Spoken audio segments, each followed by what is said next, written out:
Hi, and welcome to the Food for Thought Catering Kitchen. My name is Mary, and I'm here today with our chef de cuisine, James DeMarte, who's going to be showing you folks at home how to make a creamy polenta and braised escargot. Yes, something that my grandmother showed me how to do. I was about 12 years old, I think, when I decided I wanted to be a chef. My grandmother had her own restaurant. She was from Bari, Italy. Very, very good cook.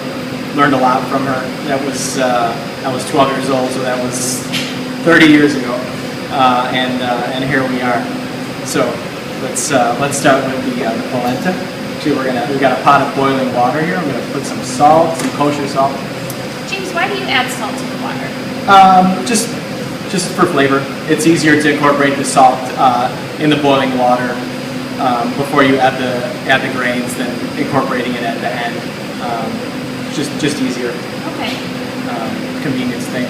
So we're gonna take a coarse ground polenta or cornmeal, preferably organic, and slowly whisk it into the boiling water.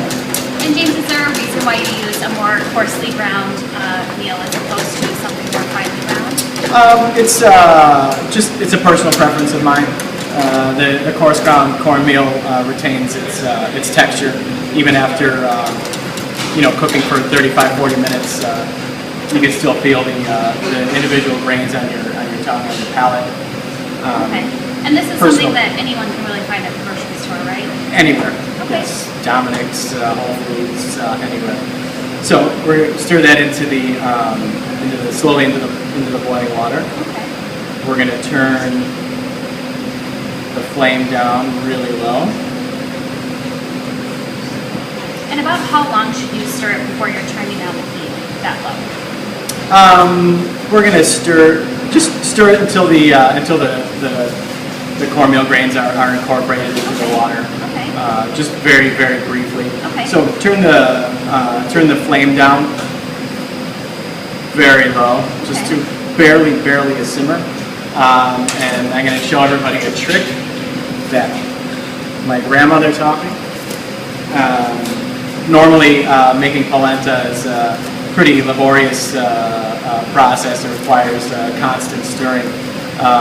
But what Grandma showed me was whisk in the grains once, cover the pot with some plastic wrap, the flame on as low as it'll go, and then let it sit for about 35 or 40 minutes. And so once you cover it, it's essentially kind of cooking itself. Yeah, right? it's almost like a homemade pressure cooker. Okay. Doesn't require constant stirring. You'll see at the end of the 35-40 minutes, we'll take the plastic off. We'll mount it with some extra virgin olive oil, some grana padano, and it's ready to go. Thank you, sir. Now, the polenta's been on the stove for about 40 minutes with the plastic on it. I'm going to take a wooden spoon, give it a nice stir. James, is it possible when you're cooking the polenta, is it possible to overcook it? No, it's impossible. Okay. Absolutely. So really, it's pretty foolproof to make it at home. Yeah, it's extremely foolproof. Okay. It's very difficult to screw it up. So we'll stir the polenta. I'm going to take some grana padano, which is similar to Parmigiano Reggiano. The main difference is the region. Grana Padano is typically made in the Veneto region or Lombardia. Parmigiano Reggiano is made in Parma, in central Italy. But typically, also the Grana Padano is a little bit creamier. The flavors aren't as complex as Parmigiano Reggiano. Makes it easier and better to incorporate into polenta. It melts easier. Okay. The flavors are a little bit more rustic and simpler. And my final step, final secret is incorporating the extra virgin olive oil. A lot of people like to incorporate butter. I feel that butter doesn't really have any place in Italian cuisine, Mediterranean cuisine. It's all about the olive oil. Mm-hmm. Is there a reason that you prefer the extra virgin? Just because of the flavor, and specifically I prefer Tajasca, which is an oil typical of Liguria. It's a lot fruitier. It's a little bit lighter, as opposed to Sicilian olive oil, which are heavier and more acidic. And this one's a little bit more delicate and fruity. Okay. Won't overpower anything. So we'll stir this up, whip it up to a nice creamy state.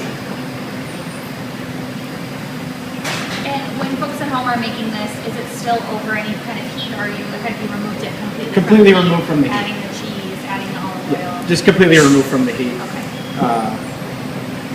Okay. There's no reason why. It's just I find it easier than working over a flame and incorporating the certain ingredients. Okay. So, all of our components are ready. The polenta, our escarole, is ready to go, and let's plate it up. So we're going to spoon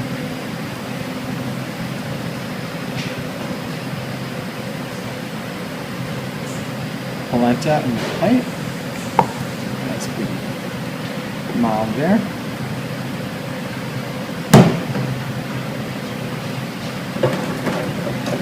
We're going to take our escarole.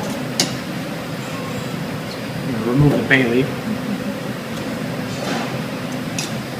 And it looks like there's still some of the veggie broth in the pan. Is that how it should be? Oh, absolutely. We're gonna remove most of the escarole and the bacon, and we'll take some of the juices. But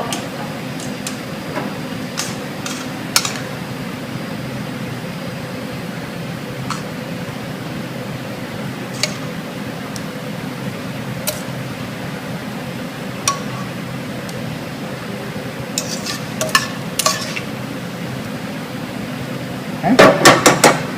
Okay. A little drizzle of olive oil on top, and final step is some. This is pecorino pepato. It's pecorino cheese with peppercorns infused. Give it a Wow, nice, that looks fantastic. healthy grating.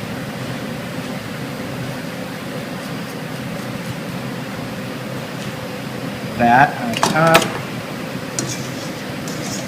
Take some Get all that bacon all over that there. bacon that's in there. Don't want to let that go to waste. Oh, awesome. And there we go. Great. We're awesome. Bon appetit.